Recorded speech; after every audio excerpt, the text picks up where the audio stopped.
So we talk about the endoscopy and the stigmata of the endoscopy.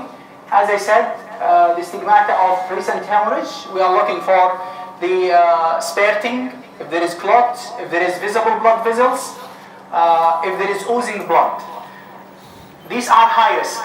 So high risk, spurting, non-visible blood vessels, clot or oozing clot, these are high risk. The low risk is either pigmented ulcer or clean-based ulcer. Those are the low risk that even you can discharge the patient on oral BBI and discharge him home. Okay?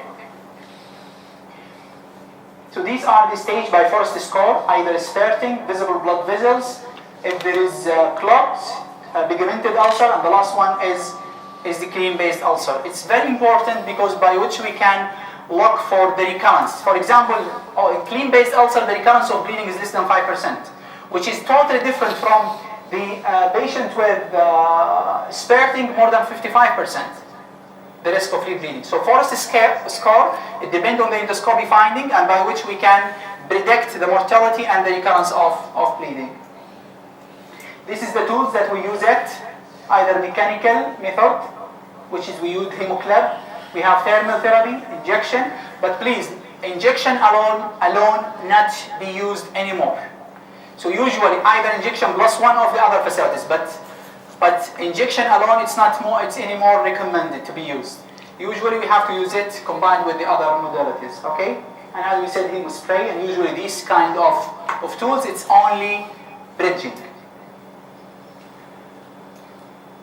We're talking about the endoscopy therapy, okay? This is the Forrest score. We said about recent hemorrhage, which is Forrest A1 starting. First 1B is oozing hemorrhage. This is an endoscopic finding. We calculated by endoscopy. Sign of recent hemorrhage, if there is visible blood vessels or adherent clots, if there is pigmented ulcer or clean-based ulcer. This is the starting we use. This is the different tools of using mechanical tools in endoscopy, like hemoclub.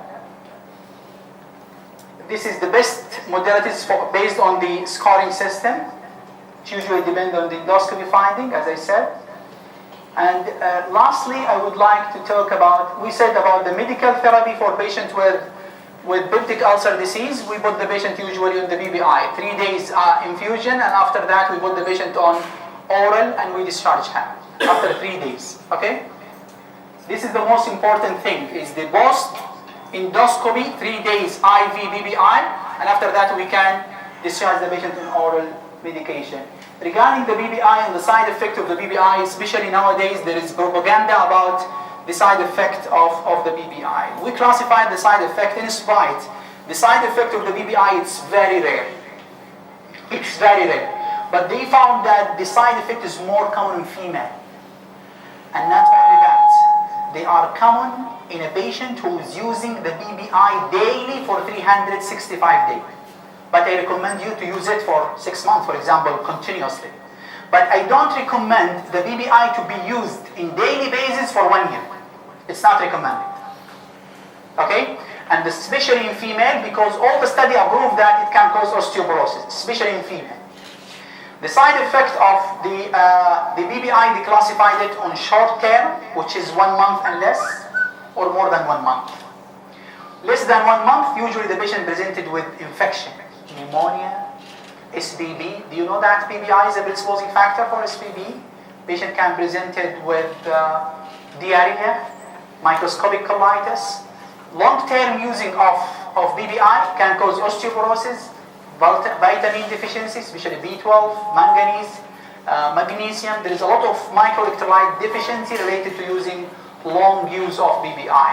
But again, the benefit-risk ratio for patient who need, the most important thing you have to question, is the patient indicated to be given or not? This is the most important thing to reduce the side effect of BBI.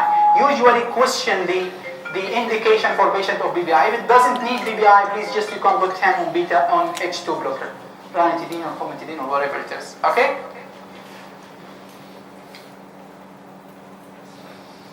So this is regarding the we hospitalize the patient based on this score, either in ICU or, as I said, we can manage him as outpatient phases. Long-term prevention of the bleeding ulcer. This is a very interesting topic.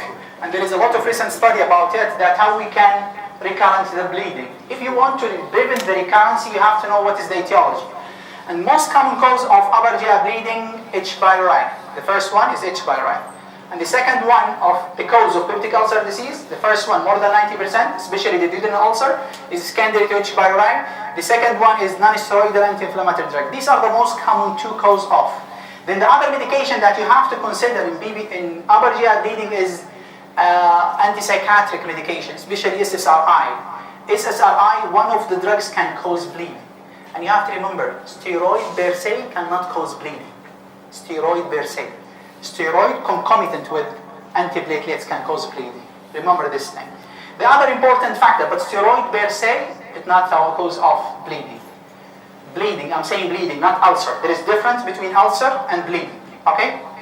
So the other important causes of upper GI bleeding you have to look for, especially in patients who have multiple ulcer or atypical duodenal ulcer with diarrhea, flushing face, not responding to BBI, you have to look for Zillinger-Ellison syndrome.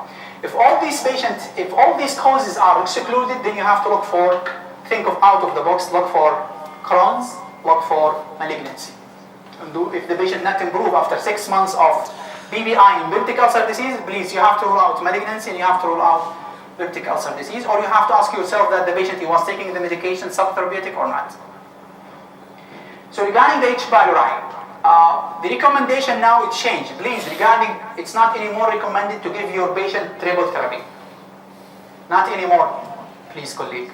Now the recommendation you have to give the quadruple therapy. You have to give BBI plus amoxicillin plus clarithromycin plus metronidazole. You have to give four drugs. They found that it's not more, especially in our country after this time, they found that there is a huge resistance to clarithromycin and metronidazole, and the metronidazole more than the clarithromycin even in our country here. So please, not anymore try. You have to give the patient for medication, for H. pylori medication. Now the question, shall every patient ask him if you have H. pylori? Shall I confirm the H. pylori eradication? Please, no. It's not recommended at all to bring your patient to make sure that he is eradicated or not, except in special condition. In special situation, you have to make sure. Patient with gastric malignancy, adenocarcinoma. If he has H. pylori, you have to make sure that H. pylori is eradicated or not. Patient with active upper GI bleeding, you have to make sure that it's eradicated or not. Patient with maltoma, you have to make sure that you eradicate H. pylori or not. Not patient with any dyspepsia, please, you found it positive, you bring and give all the people to eradicate, to make sure. So please, not every patient you need to make sure that the H. pylori is eradicated. There is only special situation. This is one of the way of treatment that you can decrease the recurrence of bleeding by killing this organism. The other important issue is regarding the non-steroidal anti-inflammatory drugs, aspirin and anticoagulant, and this is it need a very long time to explain, but I will try to give you the latest guideline regarding the non-steroidal anti-inflammatory drugs. The first question that you have to ask your patient, is he using the non-steroidal anti-inflammatory drugs as primary prevention or secondary prevention? Primary prevention, please stop it. If he is using non-steroidal anti-inflammatory for primary prevention, means that there is no disease, still the disease not happening, because secondary prevention means that this is both disease happen, right? So if there is upper GI bleeding and that patient was using non-steroidal anti-inflammatory and the indication was primary prevention, please stop it. If it is secondary prevention, here we have to talk. Secondary prevention, high-risk patient or low-risk patient. Yeah, sometimes now the Dr. Said Al-Wa'ad, he will call me for acute MI with upper GI bleeding. And he would like to start. He want to save his heart. He want to save the heart of his patient. And I would like to save the stomach of my patient. But the question here, who is precious? The heart or the stomach? Remember, the heart is more precious than the stomach. The heart more precious than so. All the people, all the organisms are precious. But remember, the heart is more precious than the stomach. Here the guideline is said what? If the patient is high risk, and the patient has active bleeding, I will stop everything. I will control the bleeding. I have a right to control the bleeding within 3 days. So I will tell him stop everything for 3 days. I have a right to stop the antiplatelets, aspirin, Blavix for 3 days. And the recommendation for high-risk patient, they said 24 hours. From 24 hours to 3 days. In the past, 2012, now 2016, in the past can go to 7 days. Now 3 days for patient acute MI high risk. But the bleeding secondary to MI is totally different, Dr. Sayyid. Because if the bleeding is secondary from your medication, my rule is very minimal. And the prognosis, I don't have to play with the patient. For example, acute MI, he received thrombolytic therapy, he developed bleeding. The rule of endoscopic management and the prognosis is not good. I don't have to do too much for him. But if the patient has bleeding and then he developed MI, which we call secondary ischemia, here I can't help him too much. Because the MI is secondary to bleeding. Here the benefit is too much. But remember, the rule here of MI, there is a lot of score to calculate to know the benefit-risk ratio for those kind of people. Regarding the non-steroid anti-inflammatory drugs, remember, is it primary prevention or secondary prevention? Secondary prevention, you have to benefit the risk ratio for those kind of people. This is the important thing about the non-steroidal anti-inflammatory, even for anticoagulants. So this is the whole thing that I would like to, and I would like to take the home message at the end, that the resuscitation risk assessment, pre-endoscopic management is very important. The endoscopic management and the different type of endoscopy management is very important. Pharmacological, we said, one pre-endoscopy you have to give the prokinetic and BBI, and post-endoscopy you have to give the BBI for 3 days. Post-discharge you have to take care of the H. pylori and non-steroidal anti-inflammatory drugs. And I would like to thank you for your attendance, and if you have